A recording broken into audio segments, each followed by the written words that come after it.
धन्यवाद संचालक महोदय।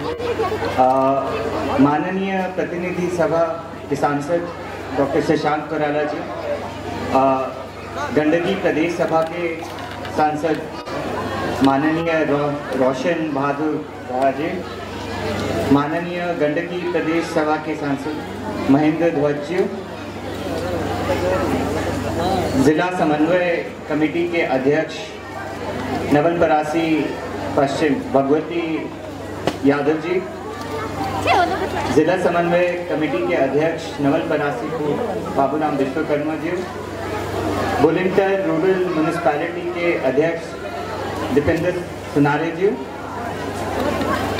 त्रिभुवन माध्यमिक स्कूल के मैनेजमेंट कमेटी के अध्यक्ष मनीलाल गौतम जी, राजनीतिक प्रतिनिधि हरू जी, सामाजिक कार्यकर्ता हरू जी, नेपाल सरकार और स्थानीय सरकार के अधिकारी हरू, मीडिया प्रतिनिधि हरू, माननीय अतिथिगण, श्री त्रिभुवन माध्यमिक विद्यालय के प्रधानाध्यापक, शिक्षकगण, अधिकारी, छात्र और अभिभावक, सभी दाजू भाई दीदी बहनी हरू, आपके गर्मजोशी से स्वागत के लिए बहुत बहुत धन्यवाद। मुझे बुलंदशहर रूरल म्यूनिसिपैलिटी के में आकर बहुत अच्छा लग रहा है। इतना सुंदर दृश्य है यहाँ पे। मैं चाहता हूँ कि और लोग यहाँ पे आए और बुलंदशहर रूरल म्यूनिसिपैलिटी के सौंदर्य को देखें।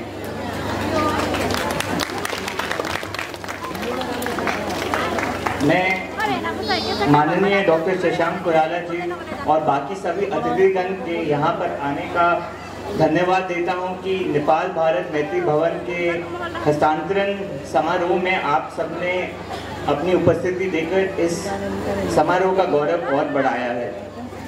आज के इस शुभ अवसर पर श्री त्रिभुवन माध्यमिक विद्यालय बुलंदशहर ग्रामीण नगर पालिका के औपचारिक उद्घाटन के कार्यक्रम ये अनेक चुनौतियों के बावजूद हो रहा है। इससे मुझे बहुत स्नेह और खुशी मिला है। ये परियोजना नेपाल भारत विकास सहयोग के तहत भारत सरकार की वित्तीय सहायता से बनाया गया है। भारत सरकार के अनुदान का उपयोग स्कूल भवन के निर्माण के लिए किया गया, जिसमें कक्षा कक्ष, परीक्षा कक्ष, प्रधानाध्यापक कक्ष, स्टाफ कक्ष तथा और अन्य सुविधाओं का प्रावधान किया गया। ये परियोजना भारत सरकार और नेपाल सरकार के बीच हुए एक समझौते के तहत उच्च प्रभाव सामुदायिक विकास परियोजना अथवा HICDB के रूप में किया गया है।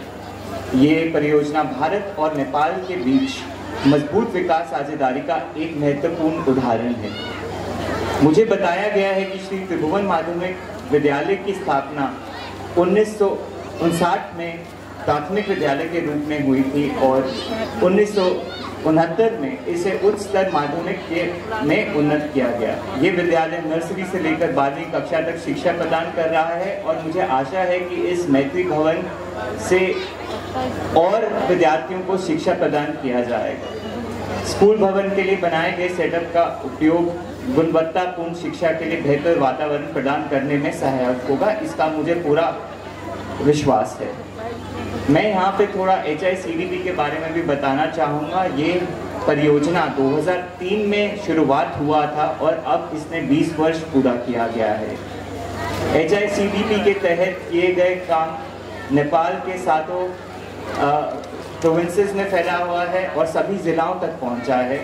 वहाँ के लोगों तक इसका लाभ पहुँचा है।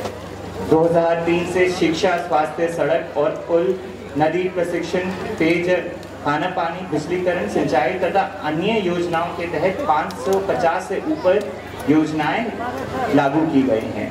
गंडकी प्रांत में 59 परियोजनाएं, जिसमें नवलपरासी पूर्व में 3 परियोजनाएं शामिल हैं।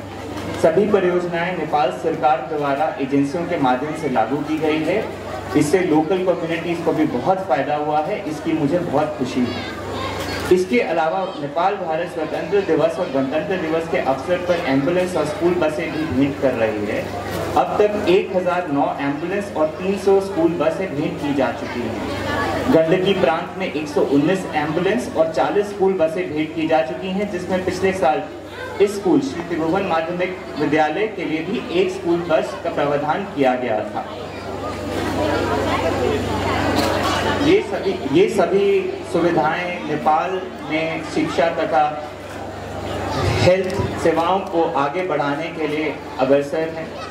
इन वाहनों का उपयोग युवाओं की आकांक्षाओं को समर्थन देने के साथ साथ दूर क्षेत्रों में जीवन रेखा के मजबूत करने के लिए किया जा रहा है।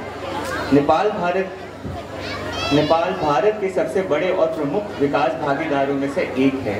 हाल के वर्षों में भारत नेपाल सहयोग के तहत प्रमुख परियोजनाओं में सीमा पार रेल लिंक, तराई में सड़कें, एकीकृत चेक पोस्ट, राष्ट्रीय ट्रॉमा सेंटर, नेपाल पुलिस अकादमी आदि जैसी परियोजनाएं शामिल हैं। निकटतम पड़ोसियों के रूप में भारत और नेपाल व्यापक और बहुक्षेत्रीय सहयोग साझा करते हैं और ये आगे बढ़ाया जा रहा है। इस कार्यक्रम के अवसर पर अपने भाषण को समाप्त करने से पहले ये उल्लेख करना चाहता हूँ कि जैसे लोगों की अपेक्षाएं हैं, भारत नेपाल विकास साझेदारी आगे बढ़ने के लिए बाध्य है। ये इस विश्वास से प्रेरित है कि भारत और नेपाल के लोग की भलाई आपसी में जुड़े रहने में। नेपाल भारत मैत्री अमर रहो। धन्यवाद।